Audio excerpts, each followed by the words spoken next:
तो 45 दिन के अंदर आपको करोड़पति बनने से कोई नहीं रोक पाएगा। मैं आपको समझा देता हूँ कैसे। छोटी बहन है कनिष्ठा, बड़ी बहन है ज्येष्ठा। तो छोटी बहन है लक्ष्मी, बड़ी बहन है अलक्ष्मी, धूमावती। सतयुग जब था उस समय राक्षस ऋषि मुनियों की हड्डी मांस सब खा जाते थे। तो ग्रंथ रामायण और महाभारत ही नहीं है, तांत्रिक ग्रंथ तो इतने सारे ग्रंथ हैं जिनमें भगवान शंकर और शंकर अर्थात पार्वती का पूरा संवाद है। आज भी हमारे यहाँ परंपरा है कि जो शिवलिंग होता है, श्याम वर्ण का शिवलिंग है, उसका जो भोजन या नैवेद्य है वो चांडाल को जाता है। तो ये मसान वर्ड जो है शमशान से ही आया है। जैसे कालिया मसान के बारे में शास्त्रों में लिखा हुआ है कि व्यक्ति अपने को ही मारने की कोशिश करता है। ये 10 मुख रावण को 1 लाख वर्ष की तपस्या के बाद मिले हैं। तो अपने भक्त को बचाने के लिए, अपने भक्त का मान करने के लिए भगवान शंकर को ही निकल गई। जब कोई गरीब व्यक्ति रोता है या फिर कोई अघोरी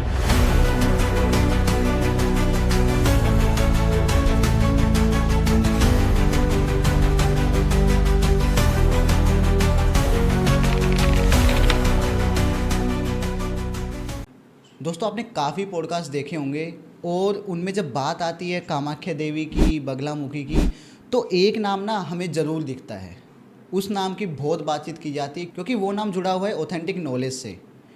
और आज हम एक ऐसे ही शख्स से मिलने वाले हैं जो कि बगलामुखी एवं कामाख्या देवी के साधक हैं।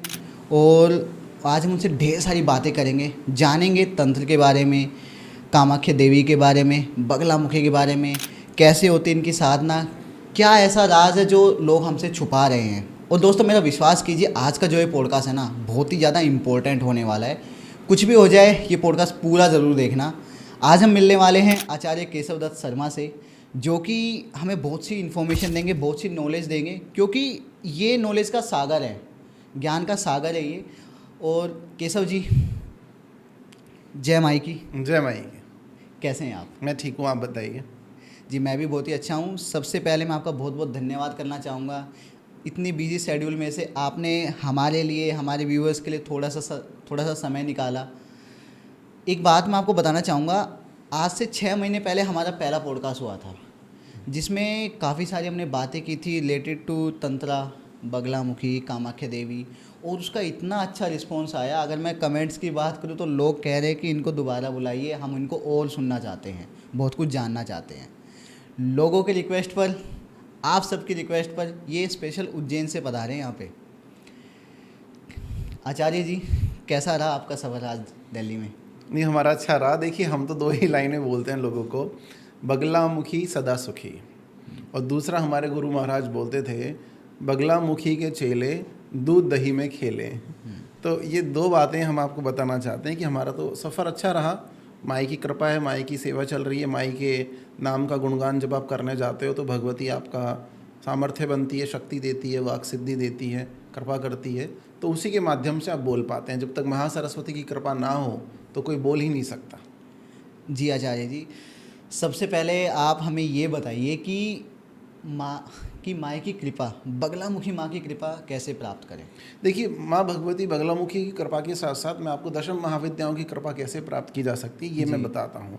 दशम महाविद्याओं में सबसे पहले जिसका प्रादुर्भाव माना जाता है, जो सबसे बड़ी देवी हैं, आद्य पराशक्ति, वो है श्री त्रिपुर महासुंदरी राजराजेश्वरी, जिनको आप ललिता भी बोल देते हैं, कामाख्या भी बोल देते हैं, उन्हीं का स्वरूप है।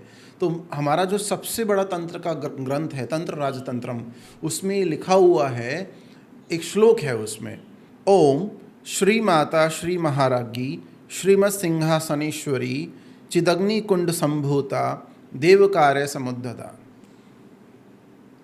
इसका मतलब क्या है? पूरे ब्रह्मांड में सबसे बड़ी महारानी, महाराज्ञी जो है वो त्रिपुर महासुंदरी है। उसकी सेवा मात्र से आपको करोड़ों करोड़ों कल्प गाय की सेवा करने का जितना पुण्य मिल जाता है। तो हमारी तंत्र साधनाओं में, हमारी शाक्त उपासना में माँ भगवती त्रिपुर महासुंदरी को सर्वोच्च परा आदि पराशक्ति माना गया। और उन्हीं के माध्यम से, उन्हीं के आशीर्वाद से, विष्णु जी की तपस्या से और भगवती त्रिपुर महासुंदरी के आशीर्वाद से माँ पीताम्बरा बगलामुखी त्रिविद्या सिद्ध विद्या पराविद्या, उनका प्रादुर्भाव हुआ इस संसार को कष्टों से बचाने के लिए। आचार्य जी, आज आप हमें माँ कामाख्या देवी के बारे में सब कुछ बताइए। मैं सब कुछ जानना चाहता हूँ उनके बारे में। देखिए, भगवती कामाख्या का जो शक्तिपीठ है वो नीलांचल पर्वत पे है। जब आप बात करेंगे असम गुवाहाटी जाते हैं तो नीलांचल पर्वत पे समस्त महाविद्याओं के वहाँ पे आपको तीर्थ मिल जाएंगे। नीलांचल पर्वत वो पर्वत है जहाँ भगवती कामाख्या कामरूपिणी का योनि भाग गिरा था जब माँ सती हुई थी, तो ये योनि पीठ कहलाया। इस संसार में कोई ऐसा व्यक्ति नहीं है जो अयोनि हो, अर्थात सब भगवती पराशक्ति की कृपा से अपनी अपनी माताओं के कोख से ही उत्पन्न होते हैं। एक गुरु गोरखनाथ को छोड़ दें, आदि महापुरुष को, तो इसके अलावा जितने भी लोग हैं वो सब उत्पन्न होते हैं अपनी माता से। कोई ना कोई उनकी माता है। इस सृष्टि में आने के लिए भगवान को भी माता का सहारा लेना पड़ा जी। तो इसीलिए माँ कामाख्या सबको जीवन देने वाली, सबको योग देने वाली, सबको भोग देने वाली, समस्त कामनाओं की पूर्ति करने वाली इस चराचर जगत ब्रह्मांड की अखिलेश्वरी है, तंत्रेश्वरी है, राजराजेश्वरी है। बोला जाता है कामाख्या वरदे देवी नील पर्वत वासनी त्वम देवी जगन माता योनि मुद्रे नमस्तुते, कि आप संपूर्ण संसार की जगत माता हो। और आप इस कामाख्या के स्वरूप को समझिए, भगवती कामरूपिणी के स्वरूप को समझिए कि योग और भोग अर्थात भुक्ति और मुक्ति दोनों प्रदायक है। जब आप माँ कामाख्या का स्वरूप देखेंगे तो आप क्या देखेंगे, उसमें एक हाथ में भगवती ने सुरा पात्र, कारण पात्र, जिसको आप मदिरा बोल देते हैं, लेकिन वो कारुण लिया हुआ जो भोग का प्रतीक है, और दूसरे हाथ में भगवती कामदेव और रति को योग मुद्रा में लेके बैठी हुई है। इसका मतलब क्या है कि योग और भोग आपको लाइफ में बैलेंस बैठाना पड़ेगा जी। आपकी लाइफ में योग और भोग का बैलेंस होना चाहिए। ठीक है, जब आप तंत्र राजतंत्रम पढ़ेंगे तो उसमें आप देखिए एक दूसरा श्लोक भी है। उस श्लोक में भगवान शंकर माता पार्वती को, भैरव भैरवी को क्या बोल रहे हैं वो सुनिए आप। जब आप इसको देखेंगे, रुद्रयामल तंत्र या तंत्र राजतंत्रम पढ़ेंगे तो आप इस श्लोक को समझ जाएंगे तो आपको जीवन का सार पता लग जाएगा। आप साधनाओं में सफल हो जाएंगे, महाविद्याओं की संपूर्ण कृपा आपको मिल जाएगी। भगवान शंकर ने बोला यत्रास्ति भोगो ना तत्र मोक्ष, यत्रास्ति मोक्षो ना तत्र भोगा, श्री सुंदरी सेवा तत्पराणाम भोगश्च मोक्षस्य करिष्यते। अर्थात जहाँ भोग है वहाँ मोक्ष नहीं है, जहाँ मोक्ष है वहाँ भोग नहीं है। लेकिन भगवती की सुंदरी अर्थात त्रिपुर महासुंदरी की साधना ऐसी है जो भोग और मोक्ष दोनों प्रदायक है, बैलेंस मेंटेन करती हैं। ये वो साधना नहीं है वैष्णव साधना जो आपको बोलती है कि आप भोग ना करें। ये वो साधना नहीं है जो आपको बोलती है केवल आप योग करें। आप संसार में भी वैरागी की तरह रह सकते हैं जी। तो माँ भगवती कामाख्या क्या है, स्वरूप समझिए आप। सबसे पहले 6 मुख 12 हाथ, माँ भगवती कामाख्या के 6 मुख 12 हाथ। ठीक है, सिंहासन शिव स्वरूप, शिव लेटे हुए सिंहासन में। उस पद्मासन पे अर्थात भगवान शंकर के नाभि कमल से निकले हुए कमल पे माँ भगवती ललिता कामरूपिणी बैठी हुई हैं। एक तरफ ब्रह्मा जी, एक तरफ विष्णु जी चवर कर रहे हैं। सारे जितने भी गण गणिकाएँ हैं अर्थात यम इंद्र कुबेर ये सब उनकी सेवा में खड़े हुए हैं कि भगवती आप हमारी सेवा लें और हमारी सृष्टि का कल्याण करें जी। और दूसरा इसमें एक चीज़ और समझिए आप, माँ भगवती कालिका और त्रिपुर महासुंदरी के बीच की महाशक्ति है माँ कामाख्या। कैसे, देखिए कामाख्या का स्वरूप मैं दोबारा आपको एक दूसरे उदाहरण से समझाता हूँ। कालिका क्या है, अंधकार घोर तमस अपने भक्तों का कल्याण करने के लिए, शत्रु मर्दन के लिए पैदा हुई अमावस्या की तरह। और त्रिपुर महासुंदरी क्या है, सौंदर्य प्रधान राजराजेश्वरी, हिमालय पुत्री कहा गया उन्हें। ठीक है, वो पूर्णिमा की तरह है। तो पूनम के चांद और अमावस्या का काला अंधियारा, उसके बीच की पराशक्ति है आदि भगवती कामेश्वरी कामाख्या महामाई। मतलब वो कालिका की शक्ति भी लिए हुए हैं और वो त्रिपुर महासुंदरी की का प्रारूप भी हैं। तो वो सदा वर मुद्रा में अर्थात आपको वर देने के लिए तत्पर हैं। आप उनसे कुछ भी मांग सकते हैं, मांत्रिक यांत्रिक तांत्रिक सब मांगते हैं उनसे, भगवती सारी इच्छाओं की पूर्ति कर देती हैं जी। आचार्य जी, इतनी नॉलेज, इतना ज्ञान, मैंने काफ़ी पॉडकास्ट देखे हैं कि ये भी है, लेकिन पता लग जाता है बातों से ही कि इंसान में कितना ज्ञान है, आप में कितना ज्ञान है। ये ज्ञान कहाँ से आता है? आप नो डाउट काफ़ी सारे ग्रंथ आप पढ़ते होंगे। तंत्र के ऐसे कौन से ग्रंथ जो आपने पढ़े हैं या फिर हमें पढ़ने चाहिए? देखिए, सबसे पहले तो हमारे गुरु महाराज की कृपा है हमारे ऊपर जी। भगवान आदि योगी मृत्युंजय महाकाल भगवान पशुपतिनाथ की कृपा है कि हमें प्रारब्ध में अच्छी जन्म पत्रिका मिली है, गुरु अच्छे मिले उसमें जी। हमारे तंत्र के गुरु जो हैं, हमारे सात्विक जो गुरु हैं, हमारे सदगुरु हैं, सबकी कृपा है। दूसरा भगवती राजराजेश्वरी माँ बगलामुखी को हम बोलते हैं महासरस्वती, तो उनकी भी कृपा है। उनकी कृपा के बिना तो एक शब्द आप नहीं बोल सकते हैं। तो जहाँ आपने ग्रंथों की बात करी, आज आपने देखा होगा कि अलग अलग साधनाओं में अलग अलग तरह के लोग, कथा वाचने वाले लोग भी हैं और भी हैं, वो तंत्र साधनाओं में अलग अलग तरह की साधनाओं में शाब्दिक हिंसा कर देते हैं। जी। कोई बोलता है बलि नहीं होनी चाहिए, कोई बोलता है कि शमशान साधनाएं गलत हैं, कोई बोलता है कि महाविद्याओं की साधना गलत है। तो पहले आप उसके प्रारूप को समझिए, उसके त्याग को समझिए, साधक और उसका आराध्य है उनको समझिए। जब आप बोलते हैं ग्रंथ, तो ग्रंथ रामायण और महाभारत ही नहीं है। तांत्रिक ग्रंथ तो इतने सारे ग्रंथ हैं जिनमें भगवान शंकर और शंकर अर्थात पार्वती का पूरा संवाद है।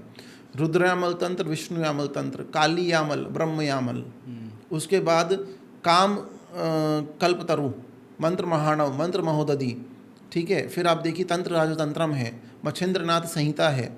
भगवान आदि शंकराचार्य महागुरु ने, जगत गुरु ने क्या लिखा, सौंदर्य लहरी, आनंद लहरी, ये भी ग्रंथ है।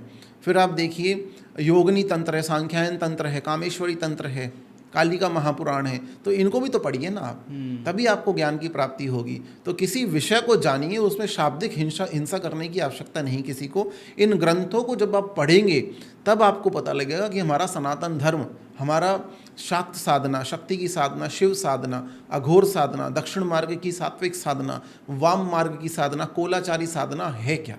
जी। तब आपको पता लगेगा। तो आपको इन समस्त ग्रंथों के अध्ययन से आपको पता लगेगा। हमारी यात्रा ऐसी रही, माई ने कृपा करी, भगवती राजराजेश्वरी ने कृपा करी, हमारा ध्यान इस तरफ गया, माई के चरणों की तरफ साधना हमने करी। मैंने पहले भी पॉडकास्टों में आपको बताया था कि जिसको सेवा में लगाना होता है, भगवती उसके लिए समस्त माध्यम बन जाती है और उसको अपनी सेवा में लगा लेती है। जी। मेरे हिसाब से मुझे जहाँ तक लगता है कि जो ये तांत्रिक ग्रंथ है, तंत्र के जो ग्रंथ है, उनको शायद गुप्त रखा गया है।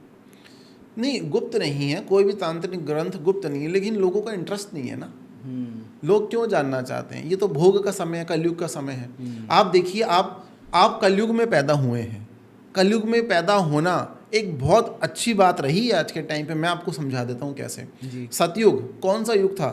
सतयुग में सतयुग में क्या होता था? जब सतयुग जब था, उस समय राक्षस ऋषि मुनियों की हड्डी मांस सब खा जाते थे।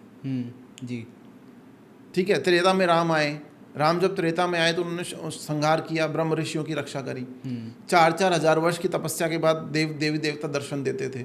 आज तो 16 मालाओं में 24 घंटे में आप देवी देवताओं को प्रसन्न कर सकते हैं। ये तो है। माँ भगवती के 108 नाम लेकर, जैसे माँ भगवती बगलामुखी का शतनाम स्तोत्र है, 108 नाम है। ब्रह्मास्त्र रूपिणी देवी माता श्री बगलामुखी, चिशक्ति ज्ञान रूपा चा ब्रह्मानंद प्रदायिनी, महाविद्या महालक्ष्मी श्रीमती त्रिपुर सुंदरी, भुवनेश्वरी जगन्मात पार्वती सर्वमंगला, ऐसे 108 नाम हैं। ठीक है। तो हमारा कहने का तात्पर्य ये है, आज तो देवता आपसे तुरंत प्रसन्न हो जाता है, लेकिन आज कोई मुहूर्त निकालने की आवश्यकता नहीं है। यज्ञ करेंगे तो उसके लिए पंडित चाहिए, मुहूर्त के लिए आपको गूगल देखना पड़ेगा। कलयुग में केवल नाम जप, कलयुग नाम जप आधार, अर्थात आप केवल नाम जप करें जिसमें 1 रुपये का भी खर्चा नहीं है। कभी भी आप नाम जप करना शुरू कर सकते हैं। नाम जप में, भक्ति में आपको भाव और श्रद्धा चाहिए। लेकिन जब मंत्र जप करेंगे तो फिर मंत्र जप में गुरु आपके होने चाहिए जो आपको शाक्त उपासना सिखा सकें। कोलाचारी उपासक, अच्छे साधक होने चाहिए। तो फिर भी इतनी ज़्यादा आपके पास सुविधाएं होने के बाद भी आप जाप नहीं कर पा रहे हैं, तो फिर तो आप भक्ति और साधना कर ही नहीं सकते। इसलिए व्यक्ति बोल रहा है कि मेरे जीवन में कष्ट है। आपने बताया कि गुरु एक होना चाहिए, लेकिन लोग क्या करते हैं कि ऑनलाइन बीज मंत्र देख लेते हैं और जाप करना स्टार्ट कर देते हैं। क्या उनसे कोई फ़ायदा होता है? नहीं, फ़ायदा तो पता नहीं, नुकसान जरूर होता है। लेकिन अच्छा, फायदे के बजाय नुकसान हो जाता है? नुकसान ही होता है। हमारे पास डेली ऐसे कॉल आते हैं, जो भी लोग हमसे कनेक्ट होते हैं, कि हमने इस मंत्र का जाप किया, हमने उस मंत्र का जाप किया। देखिए, अगर आपने बिना गुरु केवल नेट से या इंटरनेट से देख के कोई बीज मंत्र ले लिया तो आपका सर्वनाश तक हो सकता है। अच्छा। हाँ, अगर आप माँ भगवती बगलामुखी, आप क्या समझते हैं? श्री कुल की विद्या तो हैं, काली कुल की विद्या नहीं है, श्री कुल की विद्या है माँ बगलामुखी, लेकिन अति महाघोरा महारौद्रा। देखिए, माँ कालिका के लिए क्या बोला गया, उनके स्वरूप का वर्णन कैसे किया गया ग्रंथों में? शवारूढ़ा, महाघोरा, महाभीमा, दुष्ट दैत्य भयंकरी है, वज्रपाश धरा देवी, दिगंबरा उनको बोला गया। ठीक है। महाशमशानालय वासनी। तो ऐसी भगवती आपको तब जानेगी जब आप कुलाचार परंपरा से आते हो, किसी गुरु की परंपरा से आते हो, वो आपको तब जानेगी। जी जब आप साधनाओं में जाओगे, नाम जप, आरती, चालीसा, स्तोत्र, भक्ति हर कोई कर सकता है, लेकिन भगवान शंकर ने मंत्रों को कीलित किया तो उसके लिए गुरु की आवश्यकता आपको होगी। गुरु आपको मार्ग देंगे कि ये उचित है, ये अनुचित है, ये करें अब ये ना करें। हिलीम माँ भगवती का बीज मंत्र है हिलीम, अगर उसको आपने हलाम पढ़ दिया वो डाकनी का मंत्र बन गया, वो आपके ऊपर ही डाका डाल देंगी फिर। अच्छा। और अगर आपने हलाम ना पढ़ के हिलीम को हिलूम पढ़ दिया, वो पिशाचनी का मंत्र बन गया, फिर डाकनी और पिशाचनी घूमेगी आपके साथ। अच्छा, ये चीज़ तो मुझे समझ में आ गई, लेकिन भगवान को तो पता है, माँ को तो पता है कि हम उनका जाप कर रहे हैं, तो वो माफ़ नहीं कर देती कि थोड़ा सा गलती हो गई है, चलो कोई नहीं। ऐसा आप नहीं होता? आप करके क्यों नहीं देखते हैं? एक बार करके देखिए आप, फिर कोई कष्ट होता है तो आप आ जाना हमारे पास। लेकिन कहने का तात्पर्य ये है, देखिए जी। यहाँ पे एक प्रश्न है, आप पहले स्वरूप को समझिए। माँ भगवती, राजराजेश्वरी, पार्वती जिनकी हम बात करते हैं, उन्होंने सृष्टि में जन्म लिया, वो कुलाचार परंपरा जानती हैं, वो मात्र स्वरूप में आप उनको पूज सकते हैं। जी। उनकी आरती, चालीसा, इससे कोई नुकसान नहीं होगा आपको। लेकिन महाविद्याएं क्या हैं? वो भगवान शंकर को सृष्टि क्रम चलाने में और संहार करने में मदद करने वाली पराशक्तियाँ हैं। जी। वो शमशान वासनी है, वो संहारक शक्तियाँ हैं। ठीक है, तो संहारक शक्तियाँ जो हैं उनको वो आपको नहीं जानती हैं, वो उनको जानती हैं। वो रामकृष्ण परमहंस को जानती हैं, जी। ठीक है, वो वामदेव को जानती है, माँ तारा, ठीक है। लेकिन भक्ति करने में कोई समस्या नहीं है। लेकिन जब आप किसी कामना की पूर्ति के लिए साधना, अनुष्ठान, मंत्र जप करते हैं तो उसका हमारे शास्त्रों में विधान है, तांत्रिक ग्रंथों में, कि आपके साथ शरीर गुरु भी होने चाहिए, तभी तो गुरु मंत्र मिलेगा आपको। जी। और बिना गुरु मंत्र के साधना चलती नहीं है। तो गुरु मंत्र नहीं लगा तो इस तलवार के सामने की ढाल नहीं है आपके पास। तलवार तो, लेकिन ढाल नहीं है, तो वो आप पर भी प्रहार हो सकता है। जैसे साधनाओं में अपने न्यास नहीं पढ़ा, कीलक नहीं पढ़ा, कवच नहीं पढ़ा, आपने घेरा नहीं बनाया, रक्षा घेरा, तो आप ही का नाश हो जाएगा फिर। जी। क्यों? इसमें ये बात समझिए, आप बोलते हैं कि माँ काली किसी का हित नहीं करती, बिल्कुल नहीं करती, लेकिन काली और काली में भी फर्क है ना। काली और काली में भी फर्क है। ऐसा मैंने कहीं सुना है, शायद किसी पॉडकास्ट में ही, कि माँ काली जो है ना, वो उनका एक रूप नहीं है, उनके अनेक रूप हैं। देखिए, भगवती कालिका का आप स्वरूप समझिए पहले। जी। दक्षिण काली, शमशान काली, हंस काली, गुह काली, रक्त काली, ठीक है, कालाकर्षणी काली, ठीक है। इस तरह से कालिका के बहुत सारे स्वरूप हैं। जी। बहुत स्वरूप हैं, गुह काली भी हैं। तो आप सबसे पहले स्वरूप को समझिए। जब भगवान शंकर को दक्ष यज्ञ में नहीं बुलाया गया, उनका अपमान किया गया प्रजापति दक्ष के द्वारा, तो उनके संहार के लिए वीरभद्र और भद्रकाली भगवान शंकर ने अपनी जटा से उत्पन्न किए। वो भद्रकाली मारण के लिए आई थी केवल, वो मारना जानती है। उग्र रौद्र शक्ति, मैंने बोला ना, महाघोरा, महाभीमा, दुष्ट दैत्य भयंकरी। तो मेरा कहने का तात्पर्य वो मारण करना जानती हैं, ठीक है। तो उनकी साधना उन्हीं को शमशान कालिका बोला गया।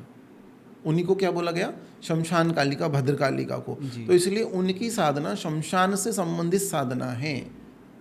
तो वो रौद्र हैं, उनकी फ़ोटो हम घर में नहीं लगाते हैं, ठीक है। उनकी साधनाएं जो होती हैं, जितनी भी होती हैं, वो बिना शाक्त उपासक के, बिना अच्छे कुलाचारी गुरु के, बिना वाममार्गी गुरु के नहीं हो सकती। लेकिन जिसको आप बोलते हैं मात्र स्वरूपा दक्षिण कालिका है, जिसकी फ़ोटो आप घर में लगा सकते हैं, वो तो तब उत्पन्न हुई थी जब गणेश जी का जो शीश है वो छिन्न हो गया था, हट गया था। अच्छा। जब शंकर जी ने त्रिशूल फेंकी थी जी। तो करुणा, ममता, दया लेकर, और क्रोध भी साथ में था, वो अपने पुत्र के लिए आई थी। तो वो है कालिका, अर्थात दक्षिण काली। जी। तो उनकी साधना में कोई समस्या नहीं है, उनको आप माँ स्वरूप में पूछ सकते हैं। तो काली में डिफरेंस है ना। आप जब ये बोलते हैं कि नहीं हम तो ऐसे साधना करना चाहते हैं, हमें मूर्खता नहीं दिखानी चाहिए, हमें शास्त्रों का अध्ययन करना चाहिए, क्या लिखा हुआ है उसमें। जैसे माँ तारा भगवती की साधना, तारा सुंदरी की आप साधना करेंगे तो वाम मार्ग से साधना होती है, मांस मदिरा उनको चढ़ता है, ठीक है, माछ भात चढ़ता है। जी। जब आप बंगाल जाएंगे तो देखेंगे, ये बंगाल का क्षेत्र गौड़ क्षेत्र कहलाता है, असम का क्षेत्र नीलांचल क्षेत्र है, यहाँ पे तामसिक साधनाओं के गढ़ हैं ये। जी। और जब आप नीचे जाएंगे तमिलनाडु की तरफ तो कांची कामकोटि पीठ वहाँ पर है, वो सात्विक साधनाओं का गढ़ है, त्रिपुर महासुंदरी की साधना का। तो भगवान श्री राम के जो कुल गुरु थे वशिष्ठ मुनि, उनको भी माँ तारा की साधना सात्विक फलित नहीं हुई थी। तब शंकर जी से आशीर्वाद प्राप्त करके उन्होंने पंचकुंडीय आसन बनाकर फिर उन्होंने माँ भगवती की उपासना की, तामसिक माँ तारा प्रसन्न हुई। तो ये अनर्गल वार्तालाप से अच्छा है हम गुरु सानिध्य में जाएं या फिर हम शास्त्रों का अध्ययन करें। कौन से शास्त्र? ग्रंथ जो भगवान शंकर और माता पार्वती से संबंधित है। उड्डयन तंत्र है, काम कल्पतरु तंत्र है, मंत्र महार्णव है, रुद्रामल है, इनको पढ़ना चाहिए पहले। वापस से माँ कामाख्या पर आते हैं। मुझे ऐसा लगता है कि काफ़ी सारे ऐसे लोग हैं जो ना थोड़ी सी दूरी बनाते हैं माँ कामाख्या से, लेकिन ऐसा माना जाता है कि वो हमारी सारी इच्छाएं पूरी कर सकती हैं। ये कितना सच है? नहीं, माँ से आप दूरी बनाकर क्या प्राप्त कर सकते हो? लोग डरते हैं शायद कि तामसिक है, तंत्र है, ऐसा कुछ। नहीं, अगर हमारी माँ सांवली है, एग्जाम्पल दे रहे हैं हम, तो हम डरेंगे क्यों उनसे? ये तो देखिए, कहने का मतलब आप भगवती के बाह्य स्वरूप से के साथ साथ उनके आंतरिक स्वरूप को भी देखिए ना, वो बहुत ममतामयी है। ये आजकल जो पॉडकास्ट आप देख लीजिए, सोशल मीडिया देख लीजिए, उन्होंने थोड़े बहुत व्यूज़ पाने के चक्कर में, व्यूज़ के लिए लोगों को डराना शुरू कर दिया तंत्र साधना से। नहीं, जिस शमशान में या जिन साधनाओं में अघोरी बैठते हैं, जिन शमशानों में, वो शमशान कभी किसी को अहित नहीं करता, क्योंकि उस शमशान को कील के रखते हैं, बांध के रखते हैं। तो वहाँ पे कोई स्त्री अगर खुले बाल करके भी चली जाएगी, परफ्यूम इत्र लगा के, उस पर भी कोई समस्या नहीं होगी। तो आप किसी भी साधक को बदनाम ना करें, किसी के साथ शाब्दिक हिंसा ना करें। आप अपनी पूजा अर्चन भक्ति करें, वो अपना पूजा अर्चन कर रहे हैं। आप स्नान करके कर रहे हैं, अघोरी स्नान करके नहीं कर रहा, तो आप उससे ज़्यादा शुद्ध नहीं हैं। आपने स्नान कर लिया, आपने तिलक लगा लिया, तो आप शुद्ध ज़्यादा हो गए। अघोरियों ने स्नान नहीं किया, अरे उनके पास तो स्नान करने के लिए मंत्र हैं जी। हम सात्विक साधनाओं को प्रमोट करते हैं, हम सात्विक साधनाएं करते हैं, दक्षिण मार्ग का पालन करते हैं, लेकिन हम बड़े बड़े अघोरी तांत्रिक तामसिक विद्याओं के लोगों के साथ बैठते भी हैं, उनका सम्मान भी करते हैं, उनसे चर्चाएं करते हैं। हमारे बहुत गुरु हैं, कामाख्या क्षेत्र में, उज्जैन क्षेत्र में, मयोंग क्षेत्र में है। तो इसलिए मेरा कहने का मतलब है, बाहरी आडंबर, बाहरी रूपरेखा, तिलक छापे वाली जो संस्कृति, उस पर ना जाएं।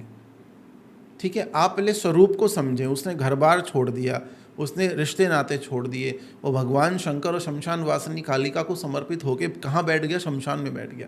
न दिन देखी, न रात देखी, न ठंड देखी, न गर्मी देखी उसने। ठीक है, उसको तो भोजन भी नहीं मिला।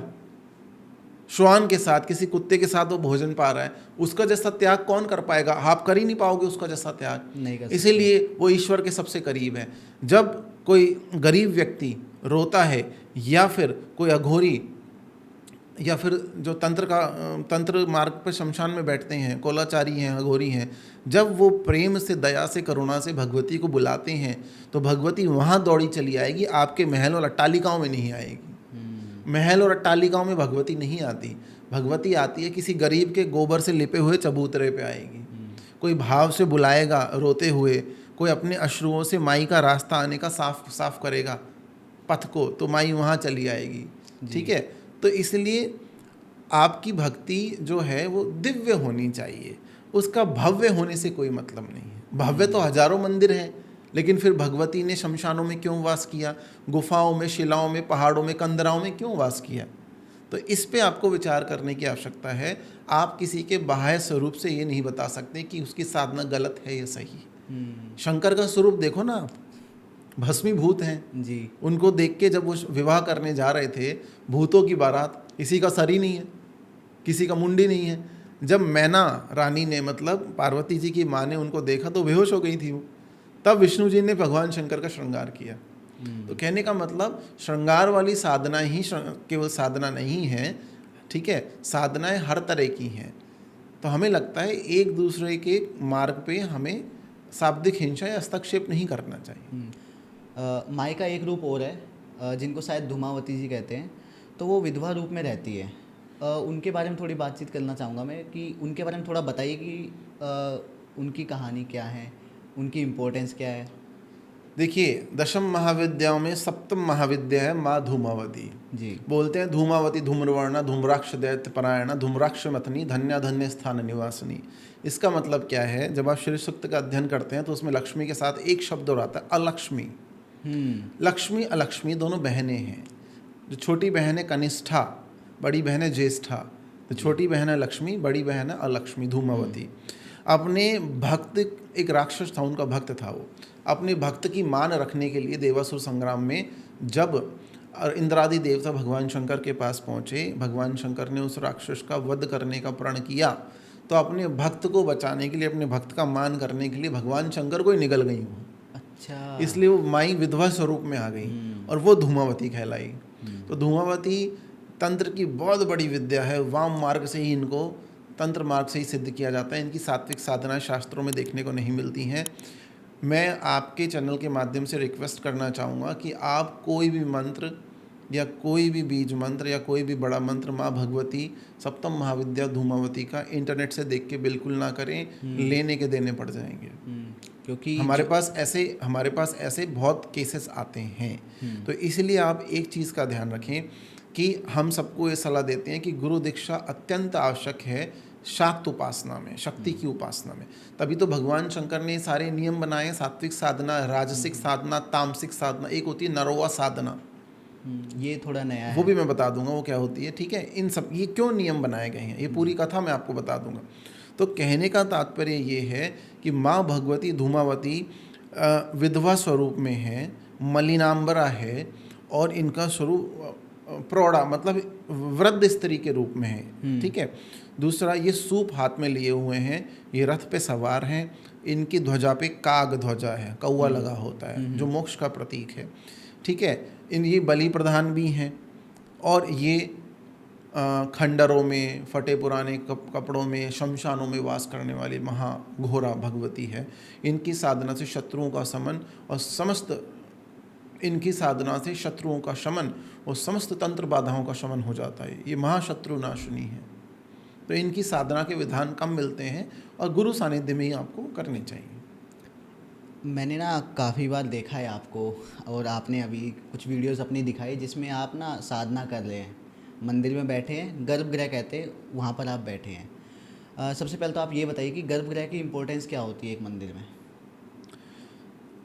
देखिए, गर्भगृह क्या होता है इसकी परिभाषा सुनिए आप। एक आत्मा को इस सृष्टि में मनुष्य रूप में आने के लिए या स्थूल शरीर ग्रहण करने के लिए एक माँ के गर्भ की आवश्यकता होती है जी। आत्मा मनुष्य रूप में आती है उस स्थूल शरीर को धारण करके, वो आपकी माता के गर्भ से होता है।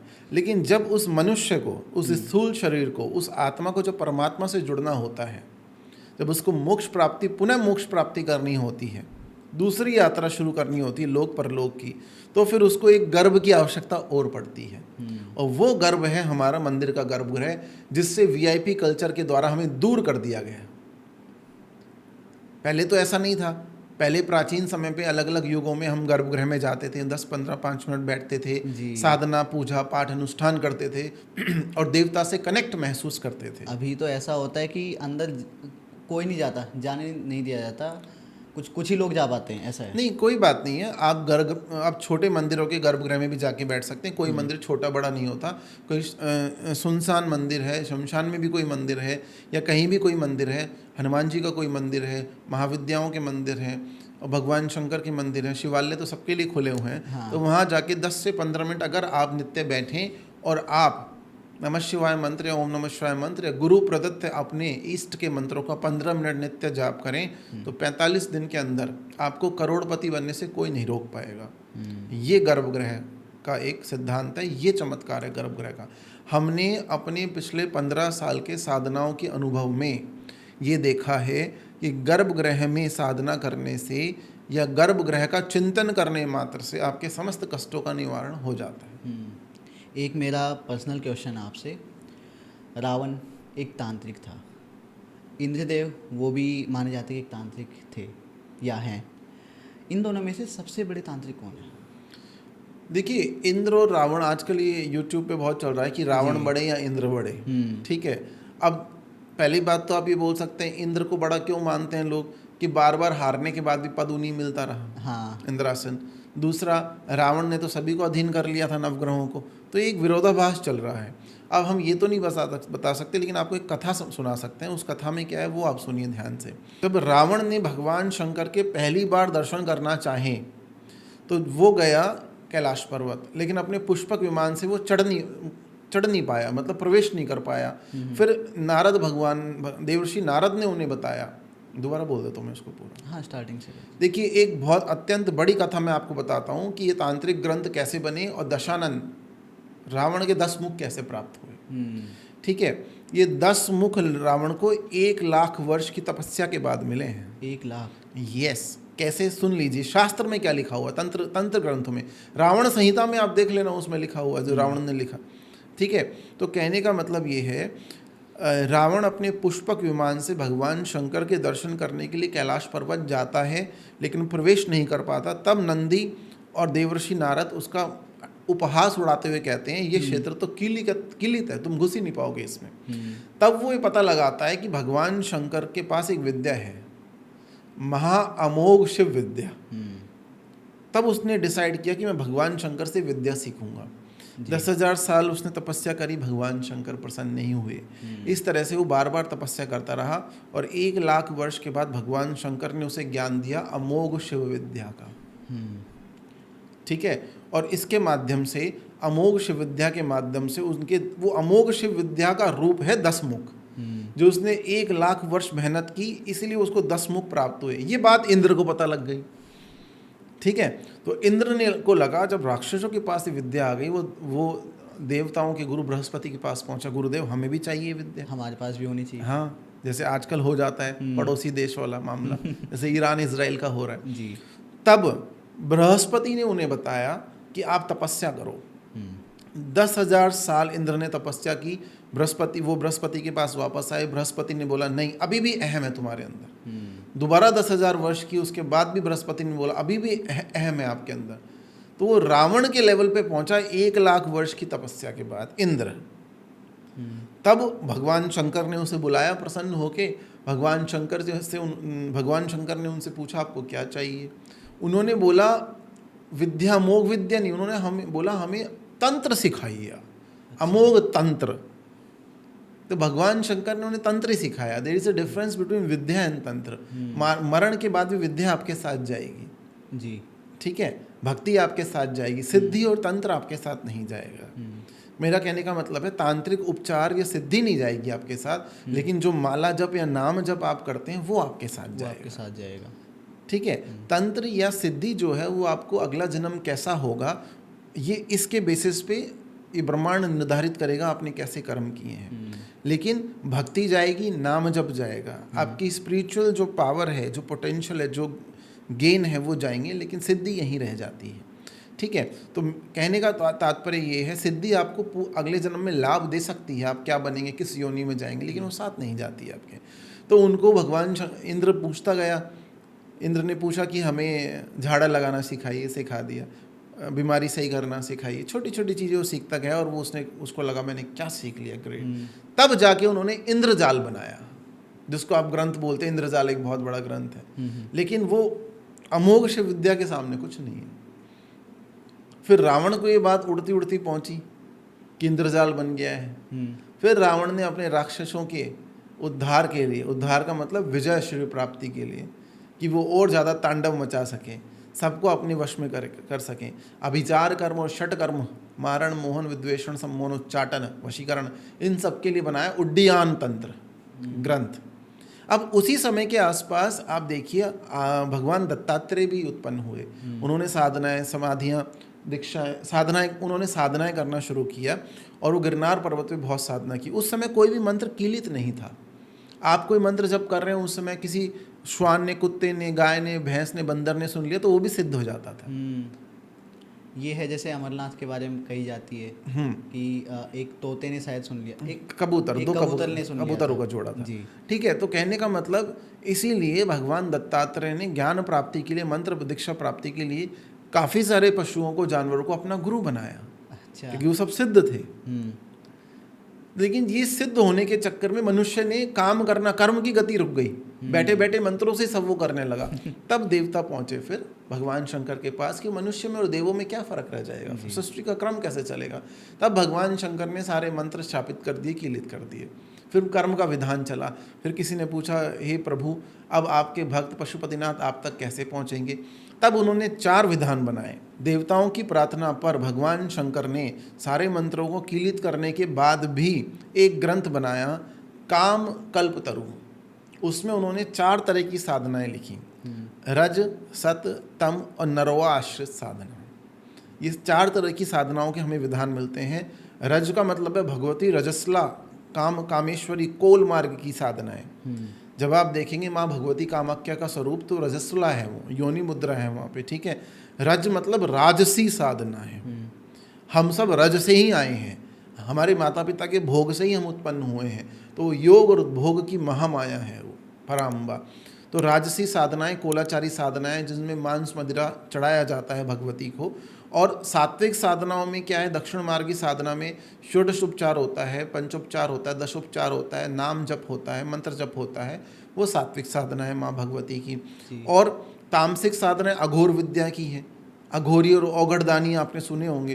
औगड़दानी वो होता है जो रम गया वहीं बैठ जाएगा सालों तक, वो जब तक उसकी समाधि ना खुले। अघोर भगवान शंकर का 12 वर्ष का रूप है, बालक स्वरूप, जिसको सृष्टि से कोई मतलब नहीं। उस समय पार्वती का वहाँ पर प्रादुर्भाव नहीं हुआ था हिमालय पर, तो उस समय भगवान शंकर भूत प्रेत गणों के साथ घूमते थे मस्त होके, तो वो स्वरूप है। तो अघोरी आपने देखे होंगे, सृष्टि की परवाह है उन्हें, अपनी साधनाओं में वो सृष्टि का कल्याण चाहते हैं, ठीक है, लेकिन उनको ये दुनियादारी से, सांसारिकता से कोई मतलब नहीं है जी। और चौथी साधना थी नरोवा आश्रित भक्ति, जो न तो नर है न नारी है, ठीक है, जिनको हमारे शास्त्रों में देवता की यक्ष नाग गंधर्व किन्नर, जिनको हमारे शास्त्रों में देवत्व माना गया, देवतुल्य माना गया, जिनका आज भी हम आशीर्वाद लेते हैं। आज भी हम बालक बच्चे किन्नरों का आशीर्वाद लेते हैं, उनको देवतुल्य समझा गया, उनके लिए साधना बनाई गई नरवा आश्रित साधना। आचार्य जी, मेरा जो कमेंट सेक्शन है ना, वो कुछ चीज़ें ऐसे जिनको लेके भरा हुआ है। लोग चाहते हैं कि हम बात करें मसान के बारे में। काफ़ी बार मैंने सोचा है कि मसान के बारे में बात करते हैं। आप बताइए हमें कि मसान क्या होता है। देखिए, मसान शमशान शब्द से ही आया है। थोड़ा आप देखिए, मच्छिंद्रनाथ जो थे, गोरखनाथ संप्रदाय के जो गुरु थे, उन्होंने शाबर मंत्र चलाए भगवान शंकर से आशीर्वाद प्राप्त करके।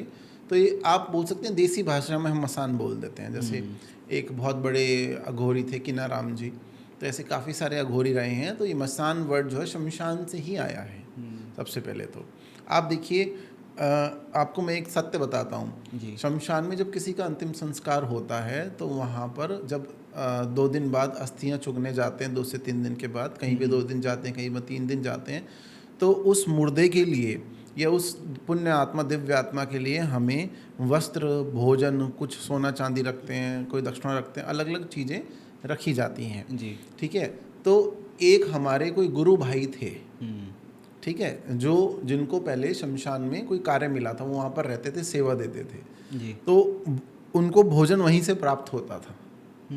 वो सेवा देते, जो चढ़ा के जाते थे वही खाते थे वो। अच्छा, हाँ, तो मतलब वो चांडाल का काम करते थे वहाँ पे, ठीक है। तो कहने का मतलब, चांडाल को भी भगवान शंकर का प्रतीक माना गया है, ठीक है। तो वहाँ जो चढ़ती थी चीज़, उसके 4 भाग निकालते थे, ऐसा उन्होंने बताया था हमें, जो हमने भी ग्रंथों में पढ़ा है, उन्होंने भी हमें बताया था। एक वहाँ के जो पशु पक्षी, कौवे और चिड़ियाएँ होती हैं, उनके लिए भाग निकाला जाता है। दूसरा प्रेत राज सरकार के लिए निकाला जाता है। तीसरा मसान देवता और कुत्तों के लिए निकाला जाता है। और चौथा भाग चांडाल ग्रहण करता है। आज भी हमारे यहाँ परंपरा है कि जो शिवलिंग होता है, श्याम वर्ण का शिवलिंग है, उसका जो भोजन या नैवेद्य है वो चांडाल को जाता है जी। अगर चांडाल उपलब्ध ना हो तो हम किसी को ऐसे को दान कर सकते हैं जिसको आवश्यकता हो। मतलब खुद स्वयं ग्रहण नहीं करते, या तो कुछ लोग बैल को खिला देते हैं, और भगवान शंकर के गण हैं, इनको खिला देते हैं। तो जो आपने सवाल पूछा, मसान क्या होता है, आजकल अलग अलग तांत्रिक साधनाएं करके हमने देखा है कि ऐसे करना तो नहीं चाहिए, लेकिन लोग करते हैं। देखिए, साधनाएं जन कल्याण के लिए होनी चाहिए। आप किसी रोगी को कुछ उसकी दवा भी चल रही है, लेकिन उसको ठीक कर रहे हैं, रोगी को कोशिश कर रहे हैं, उसको मंत्र से ठीक कर, मंत्र चिकित्सा भी होती है, ठीक है। तो लोगों के कल्याण के लिए, जन कल्याण के लिए साधनाएं होनी चाहिए। तांत्रिक साधनाएं पहले जन कल्याण के लिए ही बनी थी, लेकिन अब लोगों ने एक दूसरे पर षटकर्म करना, वशीकरण करना, मारण मोहन करना, ये सब शुरू कर दिया है जी। तो हम जितना शास्त्रों में लिखा है, जितना हमने अपने गुरुओं से, हमारे एक बहुत अच्छे गुरु थे जो मयोंग में रहते थे, कामाख्या में। मयोंग कामाख्या में हमने बहुत समय बिताया, बहुत चीज़ें वहाँ से सीखी हैं, और उनके माध्यम से हम कोशिश करते हैं कि लोगों का भला हो, जन कल्याण हो। अगर कोई गरीब है, किसी की शादी नहीं हो रही है, किसी को संतान की समस्या है, जी। ठीक है, किसी को कोई बीमारी है, या कहने का मतलब कि समस्याओं में कोई गिरा हुआ है, नवग्रह की समस्या है, तो तंत्र साधनाएं और सात्विक साधनाएं जो हैं, तामसिक साधनाएं भी हैं, वो लोगों के कल्याण के लिए होनी चाहिए। जैसे एक होता है हैकर, एक होता है ट्रैकर, जी। तो ऐसे ही हीलर होता है। हीलर लोगों को कोशिश करता है ठीक करने की मंत्र चिकित्सा के द्वारा, वो भी हीलिंग है ये। तो कई तरह के मसान बताए गए हैं। कालिया मसान होता जी। है, एक होता है पीलिया मसान, तेलिया मसान, और एक होता है सूखिया मसान।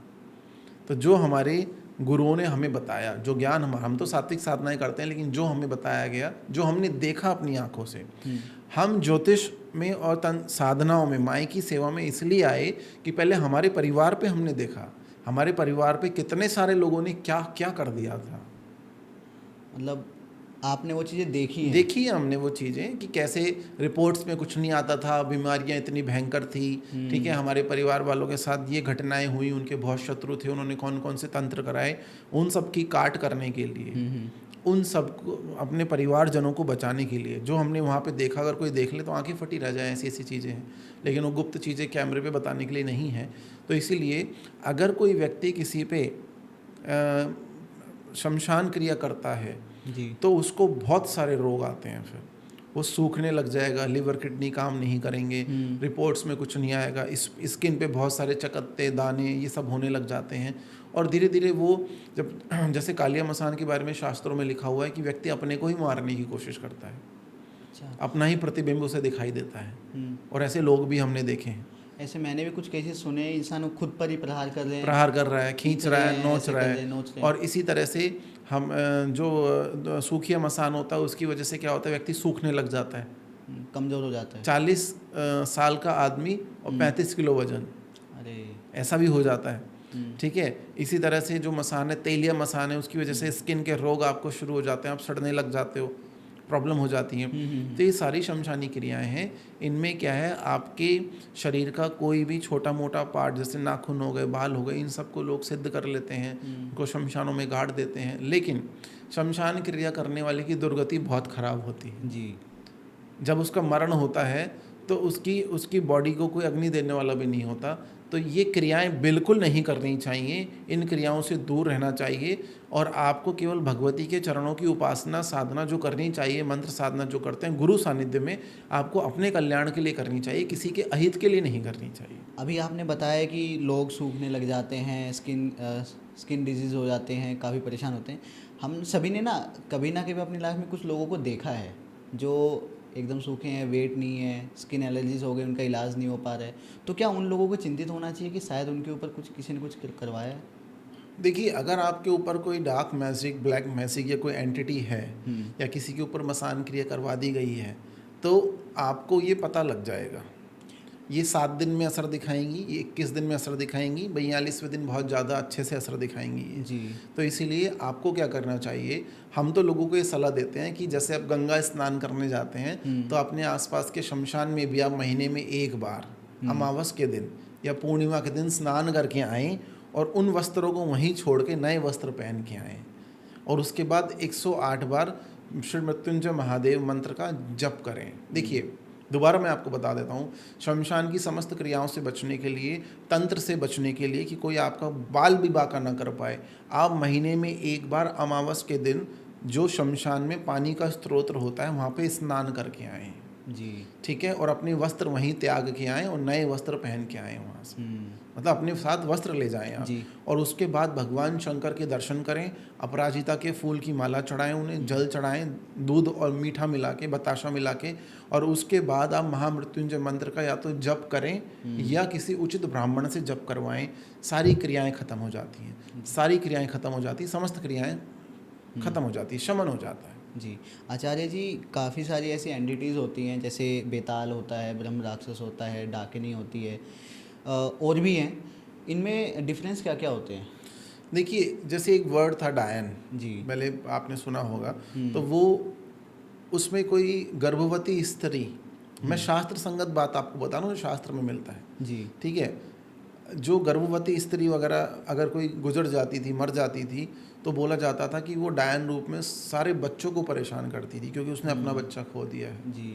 ब्रह्म राक्षस और जो पिशाच हैं वो इनकी योनियों से आते हैं, मनुष्य से नहीं बनते हैं। वो उनकी योनियाँ होती हैं, उन्हीं से आके लोगों को परेशान करते हैं। वो प्रेत अगर कहीं पे किसी कोई गुजर गया है, अगर उसको किसी ने प्रताड़ना दी, उसने सुसाइड किया, समझ रहे हैं आप, जी। तो वो फिर प्रेत योनि में जाएगा क्योंकि उसकी आयु ईश्वर ने बहुत लिखी है, लेकिन उसकी अचानक आकस्मिक डेथ हो गई है, नॉन नेचुरल, तो वो भटकता है और लोगों को परेशान करता है। ठीक है, आपने बेताल पूछा जी।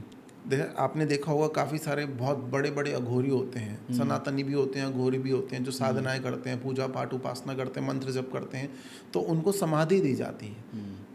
जैसे आप तिब्बत में जाएंगे तो वो आकाश समाधि होती है। ठीक है, आकाश समाधि का मतलब है उनके शरीर को आकाश के जो गिद्ध हैं, चील हैं, कौवे हैं, उनके हवाले कर दिया जाता है कि वो खाएं। ठीक है, उनका भक्षण करें। दूसरा, भूमि समाधि जो होती है उसमें भूमि में समाधि देते हैं। जल समाधि में भारी पत्थर बांध के आपको जल समाधि देते हैं। तो ये जब शरीर अगर त्याग देते हैं उसके बाद होता है। हाँ, तो अगर वहाँ से आपके शरीर को या कपाल को कोई प्राप्त कर लेता है और उसे मसान क्रिया के द्वारा सिद्ध कर लेता है, तो फिर वो आपको काम ले सकता है किस तरह से, बेताल के रूप में। जी। हाँ, और जल से आई हुई समाधि से जो कपाल मिलता है वो छदम बेताल के रूप में काम आता है। जी। बेताल क्या सच में हमारे पीठ पर या हमारे साथ रहता है? छोड़े जाते हैं, लोग छोड़ते हैं बहुत सारे। देखिए, मैं आपको साफ बता रहा हूँ, हम सब लोग सात्विक साधना करने वाले लोग हैं, लेकिन हम सबके साथ बैठते हैं, सात्विक लोगों के साथ भी, तामसिक लोगों के साथ भी, शमशान के अघोरियों का आशीर्वाद भी प्राप्त करते हैं सबका। तो हमें बहुत सारे किस्से सुनने को मिलते हैं, जी। अलग अलग तरह के किस्से सुनने को मिलते हैं। जब वो लोगों का उपचार करते हैं तो हम देखते हैं।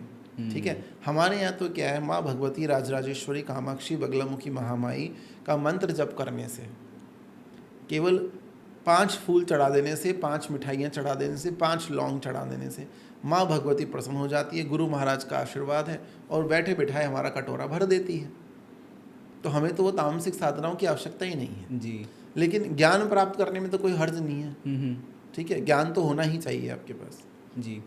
एक और बात कही जाती है, सबने सुना है कि इस पेड़ में उसका वास है, इस पेड़ के नीचे मत बैठो, उस पेड़ के नीचे मत बैठो। तो मैं आपसे जानना चाहूँगा कि सच में वो कौन कौन से पेड़ होते हैं जिनसे हमें थोड़ा सा दूरी बना कर रखना चाहिए? देखिए, हमारा जन्म मेहंदीपुर बालाजी के आसपास राजस्थान में हुआ है, तो राजस्थान में ऐसा बोला जाता है और हमने ऐसा महसूस भी किया है, फील भी किया है। कीकर का जो पेड़ होता है, एक करौंदे का पेड़ होता है, करौंदे के फल की सब्जी भी बनती है। जी। ठीक है, करौंदे का पेड़ होता है, कीकर का पेड़ होता है, नींबू का पेड़ होता है। ठीक है, इमली का पेड़ होता है। जी। इन सबको बहुत ज़्यादा शुभ नहीं माना जाता है, इनमें प्रेत और शक्तियों एंड नेगेटिव एंटिटीज़ का वास होता है। तो इन सब से दिन के समय, तो 3:12 से 3 का समय होता है वो समय, और शाम को जो गोधूली बेले का समय होता है, जो 2 समय मिलते हैं, जी। उन समय पर इन पेड़ों के आसपास नहीं जाना चाहिए, नीचे नहीं जाना चाहिए बिल्कुल भी, ऐसा बोला जाता है। अच्छा। दूसरा, कुछ जैसे यक्ष यक्षणी हैं, वो कहाँ रहते हैं, मदार का पेड़ जो होता है ना, अकुए का पेड़ बोलते हैं, जिस भगवान शंकर को वाइट कलर के फूल भी चढ़ते हैं उनसे, जी। जी। जिससे दूध निकलता है। हाँ। मदार का पेड़ हो गया।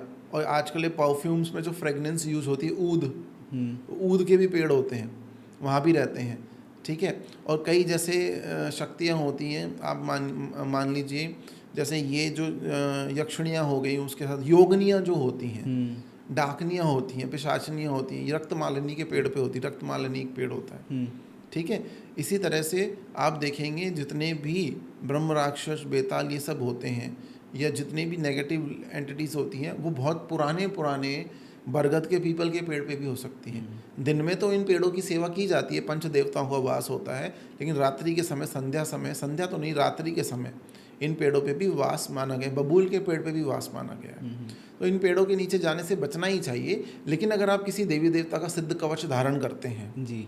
भैरव कवच आपके पास है, राम रक्षा स्तोत्र कवच आपके पास है, बगलामुखी ब्रह्मास्त्र कवच आपके पास है, कामाक्षी कामेश्वरी कवच आपके पास है, फिर आपका नेगेटिव एंटिटीज़ कुछ नहीं बिगाड़ सकती। एक तंत्र होता है, वुडू तंत्र या वुडू मैजिक के नाम से भी जाना जाता है। इसको ना बाहर के जो देश हैं, वेस्टर्न कंट्रीज़ हैं, उनमें ज़्यादा माना जाता है या फिर ज़्यादा किया जाता है। इंडिया से इसका क्या रिलेशन है? देखिए, वुडू जो तंत्र है वो अफ्रीका से आया, आपको पता है। जी। ईस्ट अफ्रीका वेस्ट अफ्रीका में बहुत चलता है, अमेरिकन वुडू भी होता है, अलग अलग होते हैं। और आजकल ये बहुत फैंसी वर्ड है, सब लोग बोलते हैं। हमने काफ़ी सारे लोगों को हमने सुना, हमने वुडू स्टडी की है, कनाडा में जाके वुडू पढ़ा है हमने। ये ऊडू वुडू कुछ नहीं होता, ये ऊडू वुडू कहाँ से आया है, ये यहाँ इंडिया से ही है। अच्छा। हाँ, यहाँ के शास्त्रों में भी है वो। यहाँ के शास्त्रों में क्या है, कृत्या, एक शब्द होता है कृत्या जी। तो 64 तरह की कृत्याएं छोड़ी जाती हैं लोगों के ऊपर, जिनसे वो वशीकृत करते हैं, सम्मोहित करते हैं, अपना काम निकलवाते हैं, कष्ट दे देते हैं, किसी को पैरालाइज्ड कर देते हैं। तो वूडू वाले क्या करते हैं, वूडू डॉल बनाई जाती हैं जी।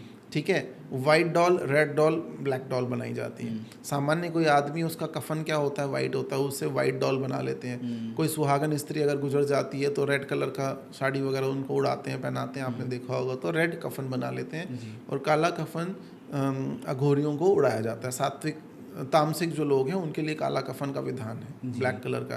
तो अलग अलग डॉल्स बनाई जाती है, उस व्यक्ति के किसी पार्ट को, नाखून या बाल को प्राप्त करके उस पर बांध के, या तो उसे सेमेट्री मतलब शमशान घाटों में दफना दिया जाता है, गिरजाघर में वगैरह आसपास, या फिर उनको उसके साथ जला दिया जाता है, दफना दिया जाता है, ये सब होता है। तो ये सब तामसिक निकृष्ट साधनाएं हैं। वुडू में वो अपने ईस्ट जो पितृ उनके गुजर गए हैं, जो उनके एंसेस्टर्स हैं, उनको भोजन देते हैं, झूठा भोजन देते हैं, उसके थ्रू वो उनको बुलाते हैं। तो यहाँ भारतवर्ष में हमारे तांत्रिक ग्रंथों में सभी विधान उपलब्ध हैं, लेकिन हम यहाँ इस पॉडकास्ट में बैठे हुए हैं ये बताने के लिए कि ये सारी चीज़ें होती हैं और इनसे बचना चाहिए आपको, जी, है ना, अपना बचना चाहिए।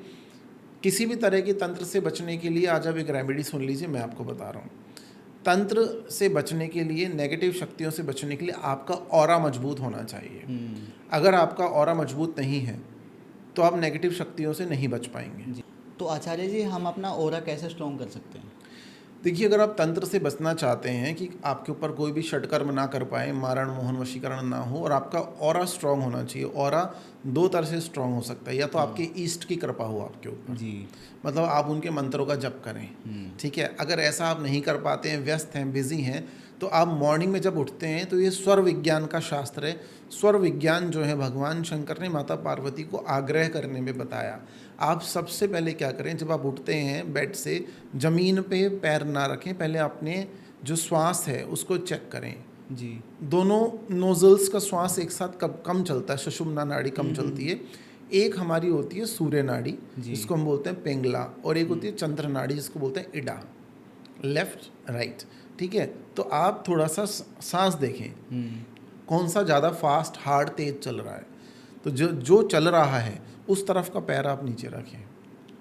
सुबह उठते ये चीज़ ध्यान रखें, आप देखें कि ये चल रहा है, ये चल रहा है ना, उसको फिर वही पैर नीचे रखें, और वो पैर नीचे रखें, एक पैर ऊपर है आपका, एक नीचे रखें, और उस समय पैर नीचे रख के आप अपने ईस्ट के मंत्र का जाप करें 27 टाइम्स, 36 टाइम, 54 टाइम्स, 108 टाइम्स। उससे डेली आपका ऑरा स्ट्रांग होगा। वहाँ हीलिंग हो रही है ना आपकी। अभी आपने कोई शावर नहीं लिया, अभी आप उठे हैं, तुरंत आपकी हीलिंग हो जाएगी। जी, तो हमारा ऑरा स्ट्रॉन्ग हो गया, बहुत स्ट्रांग हो जाएगा आपका ऑरा, बहुत स्ट्रांग होगा। और एक स्नान भी हमने आपको पहले बताया था ऑरा स्ट्रांग करने के लिए, वो रील भी अच्छी चली थी। दूसरा स्नान मैं आपको बता देता हूँ। देखिए, मालकांगनी एक पौधा होता है। हमारे यहाँ पर कोई भी आपको वीज़ा पासपोर्ट लगा के अमेरिकन स्विच वर्ड्स लाने की कोई आवश्यकता नहीं है। यहाँ शास्त्रों में सब उपलब्ध है। आप मालकांगनी ले लीजिए, मालकांगनी एक पौधा होता है, उसके छोटे छोटे दाने होते हैं। रक्त गुंजा ले लीजिए, रक्त गुंजिका होती है, ठीक है। और एक आप ले लीजिए मिश्री, जी, ये तीन चीज़ें ले लीजिए आप। मिश्री शुक्र का प्रतीक है। इन तीनों को ग्राइंड कर लीजिए। रक्त गुंजा लक्ष्मी से संबंधित है, ग्राइंड कर लीजिए। इनको ग्राइंड करके आप जब भी स्नान करते हैं तो इसको पानी में डालो। मालकांगनी, रक्त गुंजा और थोड़ी सी मिश्री पानी में डाल के आधा चम्मच आप स्नान करो। आपका ऑरा इतना स्ट्रांग हो जाएगा कि आपको कोई किसी और प्रोटेक्शन की ज़रूरत नहीं पड़ेगी। आपका ऑरा बहुत ज़बरदस्त तरीके से स्ट्रांग हो जाएगा। हमारी जो भक्ति होती है वो काम करती है ऑरा के लिए। हम और कुछ नहीं कर रहे हैं, कोई रेमेडी नहीं ले रहे, लेकिन डेली हम भक्ति कर रहे हैं, कोई ऐसा मंत्र जाप नहीं कर रहे हैं अलग से। देखिए, भक्ति काम करती है, लेकिन जब तंत्र प्रयोग या आपके ऊपर प्रहार होता है तो उसका असर होगा आपके ऊपर। या तो आपके पास गले में किसी देवी देवता का सिद्ध कवच होना चाहिए। जी, देवी देवता का गले में सिद्ध कवच होना चाहिए। अदरवाइज अगर आपका ऑरा स्ट्रांग है तो तंत्र आता है, छू कर निकल जाएगा, लेकिन आपको आभास होगा, महसूस होगा। ठीक है, एक छोटा सा एक्सपीरियंस मैं आपको बताने जाता हूँ। ये मेरे साथ पहले नवरात्र से पहले होता था। जैसे ही नवरात्र आते थे हमारी तबीयत खराब हो जाती थी, तो हमें लगता था चलो नॉर्मल चीज़ है, लेकिन ये 3 बार हुआ या 4 बार हुआ तो हमें लगा कि हाँ कोई प्रयोग कर रहा है, कोई हमारे लिए बैठा हुआ है, कहीं शमशान में बैठा हुआ है, हमारे लिए प्रयोग कर रहा है। हमारा सिक्स सेंस अच्छा है तो माई हमें बता देती है जी। कृपा से पता लग जाता है, गुरु महाराज का वो होता है आशीर्वाद, उससे पता लग जाता है। फिर हमने अपनी सुरक्षा करी, फिर हमने अपना कवच तैयार किया, श्री बगलामुखी ब्रह्मास्त्र कवच, श्री कामाख्या ब्रह्मास्त्र कवच। ठीक है, ये जितने भी कवच होते हैं ये मैं दोबारा बोलूँगा। फिर हमने अपना कवच तैयार किया श्री बगलामुखी ब्रह्मास्त्र कवच, फिर हमने अपना कवच तैयार किया श्री कामेश्वरी कवच, और उनको धारण करने के बाद अब कोई प्रयोग होना संभव नहीं है। मतलब रुक जाता है वो प्रयोग, तो कोई फर्क नहीं पड़ने वाला। हाँ, करने वाला नहीं करता करेगा। रहे, करने वाला किसी के ऊपर करता रहे। ऐसे लोग बैठे हैं करने वाले भी, जलने चिढ़ने वाले बहुत होते हैं। ठीक है, करने वाला करता रहे, लेकिन अगर कि आपके ईष्ट का कवच, जैसे हनुमान जी का कवच भी बहुत पावरफुल होता है। राम रक्षा स्तोत्र भोजपत्र पे लिख के आप धारण करते हैं चांदी में, तो बहुत पावरफुल होता है। तो कोई ना कोई कवच आपको धारण करना पड़ेगा ताकि नज़र दोष ना लगे आपको, तंत्र प्रयोगों से आप बचे रहें, या फिर आपका ऑरा स्ट्रांग होना चाहिए। एक और बात आती है तंत्र में ही, बलि। क्या बलि देना उचित है? हाँ, कई लोग हमसे सवाल पूछते हैं बलि या मदिरा पान करना। बलि, देखिए बलि का विधान क्या था, कॉन्सेप्ट क्या था। सबसे पहले आप ये देखिए कि निर्बल तो बलि दे ही नहीं सकता, निर्बल की तो बलि होती है। वो खुद बलि है। हाँ, तो कहने का मतलब ये है, पहले क्या होता था कि बलि विधान से भगवती को प्रसन्न किया जाता था, और ये यंत्र पूजन जो है सबसे पहले माँ भगवती चक्रार्चन या नित्यार्चन या यंत्र पूजन जो है ये राक्षसी साधना से आया था सबसे पहले जी। मल्ला और मणि नाम के 2 दैत्यों ने माँ कालिका को इस यंत्र में स्थापित कर लिया था। वो शायद बलि भी देते थे भगवती कालिका की। तो हमारा कहने का तात्पर्य इतना है कि वही बात है, जब आप दक्षिण काली को पूजेंगे तो वो सात्विक आराधनाओं की देवी हैं, जब आप शमशान काली को पूजेंगे तो उनको तो फिर वही भोग चाहिए। लेकिन आज के परिप्रेक्ष्य में, इस कलयुग में, आप ये दावा नहीं कर सकते कि हम मंत्रों के द्वारा किसी पशु की बलि देकर उसे एक अच्छी योनि में भेज रहे हैं। पहले यही होता था। अच्छा। कि उसके प्राण शक्ति को हम ट्रांसफ़र कर रहे हैं अच्छी योनि में, ताकि उसका जन्म ही ना हो, भगवान के चरणों में, माई के चरणों में चला जाए, मोक्ष प्राप्त हो जाए। हम, हाँ। लेकिन आज के टाइम पे आपके पास बहुत सारे ऑप्शन हैं। पशु बलि ना करके आप बहुत सारे ऑप्शंस आपके पास हैं। आप जो काशी फल या सीताफल होता है, कद्दू, उसकी बलि देते हैं लोग, है ना। आप फलों की बलि दे सकते हैं, आप नींबू की बलि दे सकते हैं, आप सांकेतिक बलि दे सकते हैं। कई ऐसे क्षेत्र हैं जहाँ पे बलि का विधान है, लेकिन वो जो क्षेत्र है वो सीमित है। जैसे कामाख्या में बलि होती तो सीमित क्षेत्र है, वहाँ पे बलि देने वाला जो व्यक्ति होता है उसकी भी अलग दीक्षा होती है, बलि गायत्री मंत्र होते हैं अलग अलग। ठीक है, तो विधान है वो इस क्षेत्र के लिए बना हुआ है, इस क्षेत्र से बाहर नहीं हो सकता वो, आप समझे। वहाँ भगवती कामाख्या जो है पशुमांस प्रिया भी बोली गई हैं जी। दूसरा वो अर्चन प्रिया भी बोली गई हैं। वहाँ देवी के 64 स्वरूप भी हैं, योगनियाँ हैं, 18 भैरव भी हैं। तो वहाँ एक अलग विधान है, हर मंदिर का अपना विधान होता है, उस विधान का हमें सम्मान करना चाहिए। तो कहने का तात्पर्य बलि की आवश्यकता रही नहीं है। जब आप बोलते हैं हम किसी को कारण चढ़ा रहे हैं, कारुण मदिरा, वारुणी बोलते हैं उसी को श्री दधोदधि बोलते हैं, उसी को हम अमसुरा बोलते हैं, अमृत बोलते हैं। ठीक है, लेकिन एक ऐसी चीज़ है, एक ऐसा रामबाण उपाय है जो बलि पर भी भारी है, जो कारण पे भी भारी है, और जो हर विद्याओं पे भारी है, वो है मंत्र जप। जपात करोति ना संशम, जप करें संशय ना करें। जप करने से ही सिद्धि प्राप्त होती है। ठीक है, जप करने से ही गुरु का आशीर्वाद, भगवती का आशीर्वाद प्राप्त होता है, नाम जप करने से, मंत्र जप करने से। लेकिन ये सब होना चाहिए शाक्त उपासनाओं में या शक्ति की साधनाओं में, गुरु दीक्षा के बाद। दीक्षा का महत्व है, आपका आसन, माला, कवच और दीक्षा आपके पास होनी चाहिए, तब जाके आप साधना करें। ये आपके पास नहीं है तो आप भक्ति करें बस। जी। एक बात और, जब हम बैठे थे डिस्कस कर रहे थे ऑफ कैमरा, आपने हमें बताया कि आपने ना काफ़ी समय मयूंग गांव में बिताया है, आप वहाँ पर रहे हैं। तो हम सब ने सुना है मयूंग गांव के बारे में कि एक ऐसा गांव है जहाँ पे तंत्र बहुत ज़्यादा किया जाता है। आपका क्या एक्सपीरियंस रहा? देखिए मयोंग में कुछ लोग हमें जानते हैं, जी। हमारे गुरु भाई भी हैं और कुछ अच्छे गुरु भी रहे हैं।